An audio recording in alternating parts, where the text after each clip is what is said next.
অনেক দিন ছুটির পর আবার মিশন চালু হলো। আর এই মিশন চালুতে তোমাদেরকে দেখাবো যে মিশনের অবস্থাটা কেমন হয়ে আছে। তো আসসালামু আলাইকুম বন্ধুরা, আমি মতেজান লাইফস্টাইলে তোমাদের প্রত্যেককে স্বাগতম।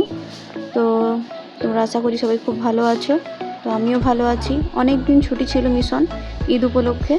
তো মিশন চালু হয়েছে, আমরা সবাই চলে এসেছি।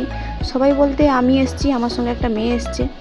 যেদিন ছুটির মানে চালুটা হয় মিশনটা, সেদিন এসেই দেখি আসতে তো আমার যেহেতু সন্ধ্যা 7:30 বেজে গেছে। আর আসার পর আমি দেখলাম দুটো মেয়ে মাত্র আছে, আর কেউ নেই গার্লস মিশনে।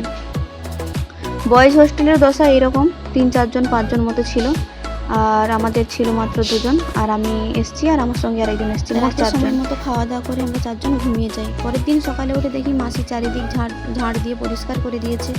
যেহেতু অনেকদিন বন্ধ ছিল মিশনটা, যার কারণে চারিদিকে ময়লা আবর্জনা এবং গাছের পাতা টাতা সব চারিদিকে ছড়িয়ে ছিটিয়ে পড়েছিল, নোংরা হয়েছিল। মাসি সব পরিষ্কার করে দিয়েছে, এবার খুব ভালো লাগছে। তারপর বেলা 9:30 দিকে 9:30 দিকে সব মেয়েরা আবার আসা চালু করে দিয়েছে।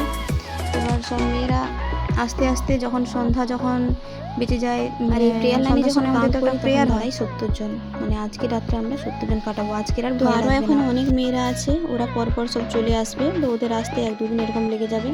যেহেতু ওদের 8 তারিখ পরীক্ষা আছে, তো বেশি দিন কেউ সময় লাগাবে না, যেহেতু যাদের পরীক্ষা আছে।